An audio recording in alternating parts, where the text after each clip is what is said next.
세상에 떠도는 기묘한 괴담들. 첫 번째 이야기, 안산 초지고등학교에서 실제로 겪었던 실화괴담. 일단 이야기를 시작하기에 앞서 이 이야기는 본인이 겪은 100% 실화임을 밝히고요. 픽션은 전혀 없습니다. 때는 제가 고3 수험생 때의 일입니다. 저는 안산에 있는 초지고등학교를 다니고 있었죠. 상황의 이해를 돕기 위해 잠깐 저희 학교 구조를 설명해 드리겠습니다. 초지고에는 본관 건물 하나와 별관 건물이 두 개가 있는데 별관 건물 두 동은 서로 마주보고 있는 형태입니다. 별관 A에는 제가 입학하고 나서 짓던 청운관이라는 체육관이 있고요. 별관 B의 2층에는 저희 반이 있었습니다. 저희 반에서 별관 A가 훤히 보였죠. 사건이 일어났을 때는 고3 1학기 기말고사 시즌이었습니다. 대학의 심각성을 알지 못하고 놀던 2학년 때와 달리 고3 때는 정말 피똥싸게 공부만 하던 때였죠. 기말고사가 금요일부터 화요일이었는데 토요일 시험이 끝나고 곧장 집으로 가 미친 듯이 공부를 했습니다. 월요일에 볼 과목이 3개였는데 잘 생각은 안 나지만 중요 과목 2개, 예체능 1개였던 것 같습니다. 그 중에 영어가 있었는데 영어는 평소에 좋아하던 과목이어서 틈틈이 준비를 했기에 나머지 2과목의 공부를 끝내고 영어 공부를 하려고 했는데 교과서만 가져오고 EBS 교재를 놓고 왔지 뭡니까. 다른 학교도 그럴지 모르지만 저희 학교는 EBS를 중요하게 생각해서 7교시가 끝나고 EBS를 따로 틀어주고 시험도 교과서와 EBS 교재에서 반반으로 나올 정도였습니다. 다음날 학교에 가서 대충 벼락치기로 하기엔 힘든 과목일 뿐더러 양도 장난이 아닌지라 눈물을 머금고 학교로 향했습니다. 여름이라 낮이 길긴 하지만 9시가 넘은 시간이라 이미 깜깜해진 상태였죠. 경험해보신 분은 아시겠지만 야심한 밤의 학교는 정말 오금이 저릴 정도로 음침하죠. 그래도 가장 중요한 시기에 시험을 망칠 순 없기에 별관 B의 2층에 있는 저희 반으로 향했습니다. 비상구의 초록, 불빛과 도로에 가로등이 있기에 망정이지. 정말 음침하고 자꾸 예전에 봤던 공포물이 생각나서 귀신을 믿지 않는 저도 다리가 후들거리더군요. 간신히 반에 도착해서 문 위에 열쇠를 더듬더듬 찾아 꺼내 문을 따고 불을 켜고 들어갔습니다. 제 사물함을 열어서 EBS 교재를 꺼내고 나오려는 순간 아까 언급했다시피 저희 반에서는 반대편 별관 A가 훤히 보입니다. 4층까지는 교실이고 5층부터는 신설한 체육관이죠. 그 5층 체육관의 좁고 길쭉한 창문에 무언가가 언뜻 비치더군요. 사람 형상을 띠고 있는 그 무언가가 약간 부자연스러운 움직임을 보이더군요. 순간 저는 뭔가에 홀리기라도 한 듯 쳐다봤습니다. 공포라는 감정이 나오기 전에 먼저 고개를 드는 호기심이었죠. 그때 당장 달려서 나왔어야 했습니다. 그렇게 쳐다보고 있는데 순간 그 무언가의 눈이라고 생각되는 부분이 저와 마주쳤습니다. 잘 생각이 안 나지만 분명 눈이 마주쳤다고 생각했죠. 그리곤 시익하고 웃는 것 같은 착각이 들었죠. 순간 등에 소름이 돋고 공포라는 놈이 슬슬 고개를 쳐들더군요. 순간 그것이 창문에서 사라지더군요. 전 정말 안도의 한숨을 쉬었습니다. 그런데 별관 A는 1층부터 5층까지 이어져 있는 계단의 벽이 모두 유리로 되어 있어 사람이 오르고 내리는 게 다 보이도록 되어 있습니다. 창문에서 사라진 그것이 몸통에 달린 관절이란 관절은 모조리 기이한 방향으로 꺾으면서 우사인 볼트보다 빠른 속도로 계단을 뛰어 내려오더군요. 정말 5층에서 1층까지 도달하는데 10초 내외로 걸린 것 같더군요. 시야에 모두 들어오는 거리쯤에 왔을 때 그것의 본 모습을 봤습니다. 온몸이 불에 그을린 것처럼 새까맣고 제가 눈이라고 생각했던 곳은 뻥 뚫려 있고 입은 끔찍할 만큼 찢어져서 피를 질질 흘리더군요. 그러더니 제가 있는 교실 건물로 미친 듯이 뛰어오더니 건물로 들어오더군요. 관절을 모조리 꺾으면서 말이죠. 그때까지만 해도 저는 멍하게 그것을 쳐다보고 있다가 건물로 들어오는 모습을 보고 퍼뜩 정신이 들었습니다. 그리곤 정말 태어나서 처음 하는 생각이 떠올랐습니다. 잡히면 난 죽는다. 진짜로 죽는다. 머릿속에 온통 그 생각이 도배가 되면서 무작정 뛰었습니다. 그것이 들어온 반대편 현관으로 죽어라 뛰었습니다. 진짜 태어나서 그렇게 미칠 듯한 스피드를 내본 건 처음인 것 같습니다. 반대편 계단에 다다라서 내려가기 전에 뒤를 돌아봤습니다. 술래잡기를 할 때 술래가 어디에 있는지 확인하는 것 같으면서요. 그것이 다 올라와서 복도를 가로질러 오고 있더군요. 아시겠지만 학교 복도는 소리가 굉장히 잘 울리죠. 그리고 그때는 아무도 없는 고요할 때라 그것이 관절을 꺾으면서 내는 소리가 스테레오로 생생히 들리더군요. 진짜 그냥 들어도 온몸에 소름이 바짝 서고 오금이 저리는 뼈 갈리는 소리가 영상과 함께 보이니까 진짜 미치겠더군요. 그리고 그것의 속도를 생각했을 때 금방 잡힐 거라는 불안감 때문에 다리가 후들거려서 제대로 뛰지도 못하겠고 진짜로 죽고 싶었습니다. 그렇게 미친 듯이 뛰고 정신을 차려보니 저는 정문을 벗어나 학교 밖에 나와 있더군요. 그 사실을 인지하고 나서 다리가 풀려서 바로 주저앉았습니다. 그리고 무의식적으로 고개를 돌려서 저희 교실을 봤는데 있더군요. 교실 창문에 서서 저를 빤히 보는 그 빌어먹을 놈이 말입니다.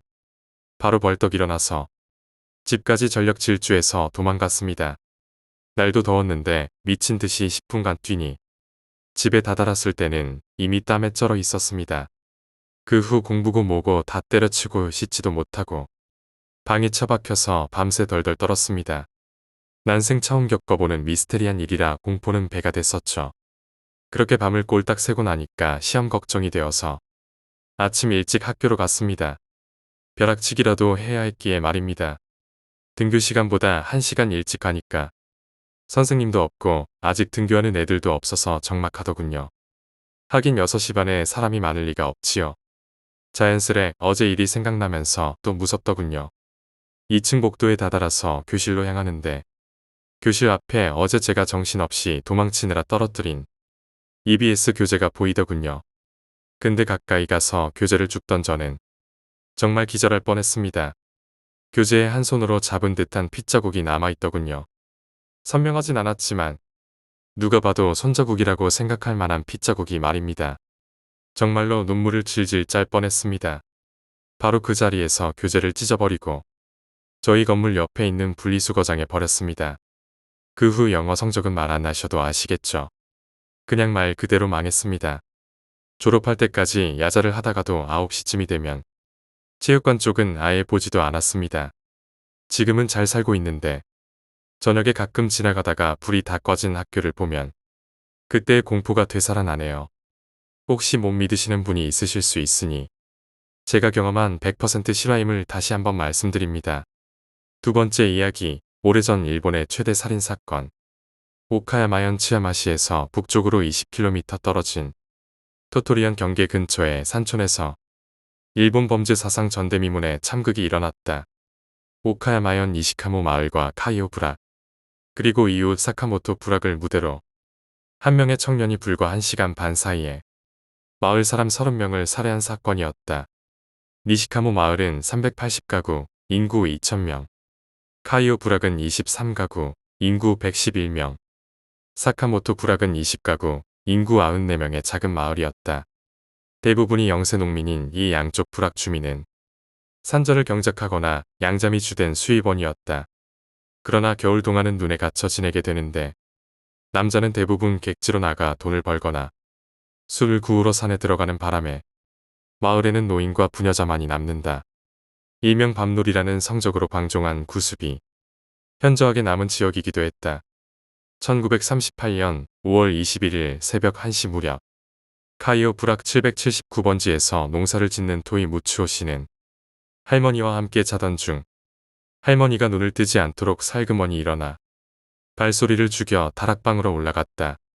토이의 집은 카이오 부락에서 거의 중앙에 위치했으며 할머니와 단둘이 살고 있었다. 그는 자신을 방해꾼 취급하는 부락 사람들을 살해하려고 면밀한 습격 계획을 세우고 있었다.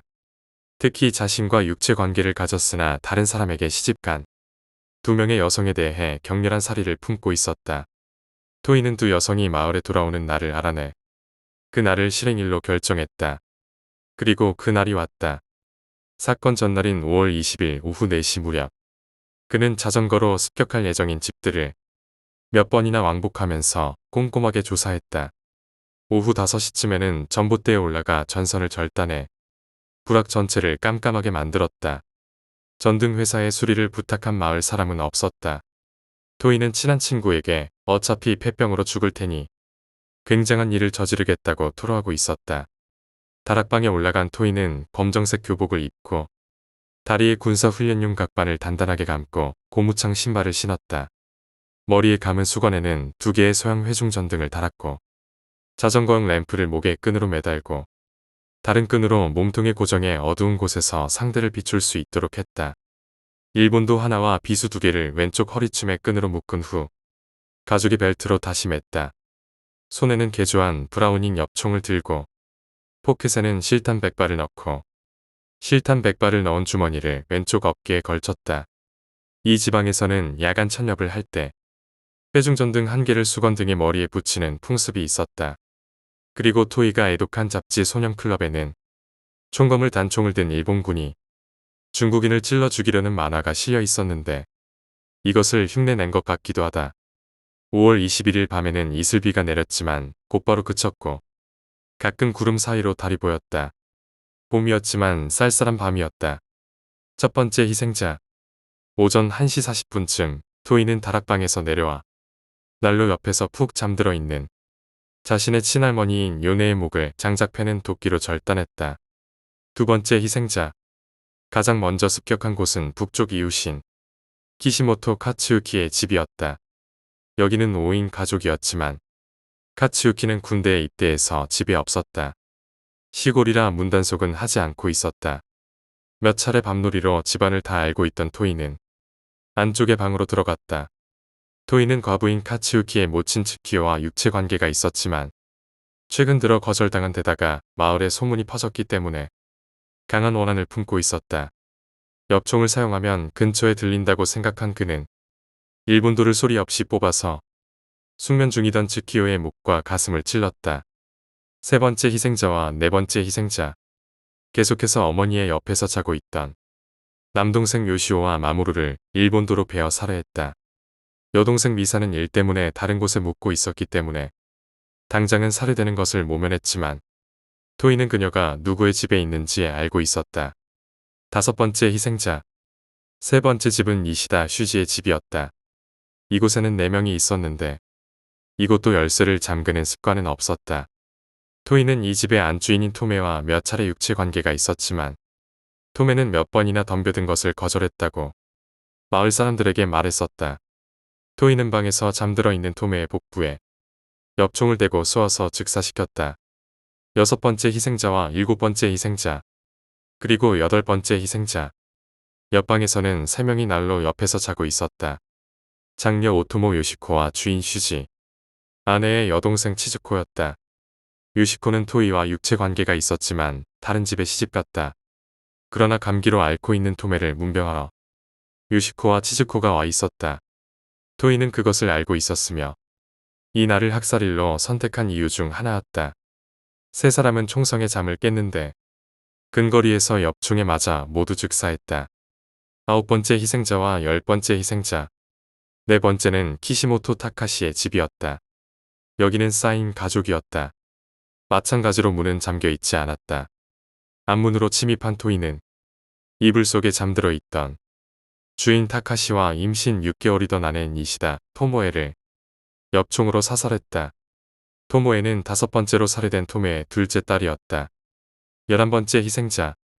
잠에서 깬 조카 테라나카 타케오는 달려들었으나 토이는 개머리판으로 머리를 때려 쓰러뜨린 뒤 엽총으로 가슴을 쏘았다. 토이는 웅크리고 앉아 떨고 있던 모친 타마의 앞에 버티고 서서 당신들과는 아무런 원한도 없었지만 니시다의 딸을 며느리로 삼았기 때문에 죽일 수밖에 없다고 했다. 타마는 살려달라고 애원했으나 토이는 총을 쏘았다. 그러나 타마는 치명상을 입지 않아 기적적으로 목숨을 건졌다. 혼자 살아남은 타마는 젊은 사람이 죽고 내가 살았다. 신도 부처님도 없다고 슬퍼했다. 12번째 희생자. 5번째는 테라카와 마사이치의 집. 여기는 6인 가족이었다. 거듭되는 총소리의 테라카와 집의 식구들은 모두 잠에서 깼지만 문단속은 하지 않았다. 현관으로 들어온 토이는 무슨 일인가 하며 나왔던 주인 마사이치의 가슴을 엽총으로 쏘아 사살했다. 13번째부터 16번째까지의 희생자. 놀라서 창밖으로 튀어나온 장남 테이이치의 등을 엽총으로 쏘아 사살하고 복도의 덧문을 열고 밖으로 나오려던 오녀 토키와 육녀 하나를 사살했다. 며느리 노기 세츠코는 복도 구석으로 몰고 가 총으로 쏘았다. 테이이치와 세츠코는 불과 6일 전에 결혼식을 올렸다. 사녀 유리코와 토이는 깊은 사이였지만 그녀는 다른 남자와 결혼했다. 그러나 불만을 품은 토이가 신혼집에 밤마다 찾아가는 바람에 유리코는 이혼하고 말았다. 토이는 둘 사이를 되돌리려 했지만 유리코는 다른 남자와 재혼했다. 마침 3일 전부터 유리코가 집에 와 있었는데 그것을 알고 있던 토이가 이 날을 학살일로 선택한 이유 중 하나였다. 유리코는 뒷문으로 재빨리 나와 이웃집으로 도망쳐 토이가 가장 원망한 유리코는 경상을 입는데 그쳤다. 17번째 희생자. 유리코가 도망친 것을 눈치챈 토이는 바로 뒤를 쫓았다. 6번째 집인 테라카와 모키치의 집은 원래 토이의 습격 계획에 들어있지 않았지만 비극에 연루되고 말았다. 여기는 5인 가족이었다. 앞문을 잠근 직후 토이가 와서 문을 열라고 고함쳤다. 별채에 있던 부친 코시로가 덧문을 열자 토이는 그를 엽총으로 쏘아 즉사하고 말았다. 유리코와 주인 모키치, 아내 노부코, 차남 신지는 모든 문을 꼭 닫았다. 토이는 총을 마구 쏘고 문을 격렬하게 두들겼다. 모키치는 이대로는 모두 살해당한다고 판단하여 신지를 테라카와 모토카즈의 집으로 가서 도움을 청하도록 했다. 그러나 신지는 옆문으로 나와 대나무 숲으로 뛰어들었으나 토이에게 들키고 말았다. 토이는 곧바로 뒤를 쫓았지만 그것을 눈치챈 신지는 숲속에 숨을 죽이고 가만히 있자 토이의 눈을 속일 수 있었다. 신지를 놓친 토이는 뒷문에 앞으로 와서 마치 그를 잡은 것 같은 말투로 말하지 않으면 쏴버리겠어 라고 큰 소리로 고함쳤다. 노부코는 신지가 잡힌 것으로 알고 울면서 모키치에게 매달렸다. 유리코도 자기 때문에 그렇게 되었다고 흐느껴 울었다. 모키치는 몰래 뒷문으로 다가가 틈새로 밖의 모습을 보았다. 문 바로 옆에는 토이가 가로막고 있었지만 신지가 없는 것을 알고 안심했다. 하지만 토이는 열지 않으면 도끼로 부숴버리겠다라고 고함치면서 집을 향해 두 발을 쏘았다. 이때 한 발이 사녀 유키코의 대퇴부의 명중에 경상을 입었다. 이때쯤 되어 심야의 산간에 울려 퍼지는 총성과 절규 그리고 비명 탓에 이상함을 느낀 마을 사람은 시끄럽게 떠들기 시작했다. 18번째 희생자와 19번째 희생자 7번째는 언덕에 있는 테라카와 코지의 집이었다. 여기는 모친 토요와 아들 코지 두 명이 살고 있었다. 이곳 역시 열쇠를 잠그는 습관이 없었다. 토이는 돈을 주고 토요와 관계를 가졌지만 그녀가 니시다 요시코와 테라카와 유리코에 중매를 한 것을 원망하고 있었다. 총소리에도 불구하고 그것을 눈치채지 못하고 잠들어 있던 두 명은 이불을 덮은 채로 총에 맞아 사망했다. 20번째 희생자와 21번째 희생자 8번째는 토이의 집 남쪽 테라카와 센키치의 집 이곳에는 가족 6명과 양잠 일을 하는 2명 등 모두 8명이 자고 있었다. 토이는 이 집에 원한이 없었지만 예전에 자신과 정교를 거절한 단계 오이치의 여동생 츠루요와 키시모토 카츠유키의 여동생 미사 등 양잠실에서 자고 있던 2명을 엽총으로 사살했다. 22번째 희생자 같은 방에서 자고 있던 다른 한 명인 장남 아사이치의 아내 히라지토라는 살려달라고 애원했지만 총을 2번 쏘아 죽였다. 양잠실을 뛰쳐나온 토이는 안방 툇마루의 덧문을 열고 들어가 난로 앞에 앉아있던 센키치와 마주쳤다. 센키치는 토이를 보았지만 별다른 반응을 보이지 않고 차분하게 앉아 있었다. 토이는 노인이라도 가만두지 않겠어 라고 하면서 총구를 센키치의 목에 겨누었다. 그러나 잠시 생각하더니 당신은 내 욕을 하지 않았으니 봐주겠어. 내가 죽으면 욕을 할지도 모르지만이라고 말하면서 희죽 웃더니 자리를 떴다. 그 직후 토이는 안쪽 창고로 갔다. 여기에는 아사이치가 이불 속에서 자는 척하고 있었다. 아사이치는 토이와 센키치의 이야기를 들었기 때문에 살 수 있을지도 모른다고 생각해 떨면서도 자는 척하고 있었다. 토이는 세 개의 전등으로 아사이치를 비추다가 갑자기 베개를 걷어찼다. 아사이치가 놀라 일어나려 하자 가슴을 총으로 밀면서 젊은 사람은 도망쳤군. 움직이면 공격할 거야. 얌전히 일어나 라고 명령했다. 아사이치는 토이를 바라보며 두 손을 모으고 꼼짝하지 않을 테니 살려달라고 필사적으로 애원했다. 토이가 그렇게 목숨이 아까운가? 라고 조롱하듯 말하자 아사이치는 손을 모은 채로 여러 번 아이처럼 고개를 크게 끄덕였다. 좋아, 살려주지. 라고 말하고 센키치의 집을 나왔다. 센키치의 아내 테라카와 치오는 마루 밑에 숨어 있었고 손자 테라카와 이사오와 그의 아내 테라카와 키이는 2층에 숨어 있었다. 23번째 희생자, 9번째는 단계 우이치의 집이었다. 이 집은 3인 가족이었지만 여동생인 츠루요는 테라카와 센키치의 양잠실에서 이미 살해당했다. 단계 집에도 별채인 양잠실이 있었는데 마침 어머니인 이토가 보온용 화로에 불을 보고 있던 중 토이가 나타나 딸 츠루요는 이미 죽었고 이번에는 당신이라고 하며 엽총을 쏘아 중상을 입혔다. 그녀는 병원에 옮겨졌지만 6시간 후에 사망했다. 우이치는 안방에서 자고 있다가 어머니의 비명과 총성을 듣고 깨어나 재빨리 탈출해 난을 면했다. 우이치는 한때 테라카와 유리코와 부부였기 때문에 토이의 표적이었을지도 모른다. 우이치는 이시카모의 파출소에 갔지만 순경이 부재 중이자 다시 카무초의 파출소로 달려가 숨을 헐떡이며 사건의 발생을 알렸다. 약 3km의 논두렁길을 달리다가 도중에 자전거를 빌려 20분 후에 도착했다. 오전 2시 40분쯤이었다. 순경 아저씨, 큰일 났어. 일어나요, 살인이야. 라는 우이치의 고함 소리에 이미다 타케오 순경은 잠자리를 박차고 일어났다. 우이치의 이야기를 듣기 전 토이가 저질렀냐고. 이미다 순경은 고함쳤다. 평소부터 토이의 동정을 마음에 걸렸던 것이다. 이미다 순경은 곧장 전화로 치야마 경찰서 숙직인 키타무라 부경감에게 보고했다. 이후 히가시카모 마을 파출소의 요네자와 순경에게도 연락했다. 소방대와 의사에게도 연락하고 만일의 경우에는 철도 전화를 빌려 더 이상의 사태 발생을 막기 위해 마을의 종을 두들길 것 등을 아내에게 부탁한 후 우이치와 함께 카이우 부락으로 향했다. 24번째 희생자 10번째 집은 이키야마 스에오의 집이었다. 8인 가족이었지만 수학여행 중이었던 장남 요우를 제외한 7명이 있었다. 토이가 이곳을 습격 대상에 포함시킨 이유는 이키야마 스에오가 테라카와 마츠코의 오빠였기 때문이었다. 토이는 마츠코와 관계가 있었는데 토이가 폐결핵에 걸린 것을 알자 갑자기 변심했다. 스에오는 뒤에 덧문을 열고 뛰쳐나왔다. 이때 이미 뒤로 돌아갔던 토이가 스에오를 보자마자 총을 난사했으나 스에오는 대나무 숲으로 뛰어들어 위기를 모면했다. 토이는 집안에 들어가 엽총으로 아내인 미아를 사살했다. 테라카와 마츠코 일가는 위험을 알아채고 4명의 아이들과 함께 남편과 3일쯤 전 교토로 이사갔다. 이때 5번째 희생자인 니시다 토메에게 함께 가자고 권했지만 토메는 죽일 만큼 미워하진 않을 거야라며 거절했다. 토이는 마츠코 일가가 도망친 것을 알고 있었다. 25번째 희생자와 26번째 희생자 그리고 27번째 희생자 토이는 사남 아키오와 모친 츠루를 사살하고 도망치려 하던 부친 가치이치를 총으로 쏘아 사살했다. 차남 쇼우와 삼남 쇼조는 토이의 눈에 띄지 않았는지 상처 하나 입지 않고 살아났다.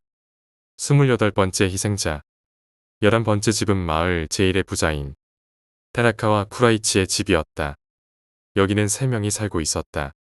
쿠라이치는 돈이나 물건을 주면서 테라카와 마츠코와 오카베 미오 등 몇 명의 마을 여자와 관계하고 있었다. 토이가 비탈을 오르는 도중 가슴에 달았던 전등이 떨어졌지만 쿠라이치가 있냐고 고함치면서 정문으로 뛰어들었다.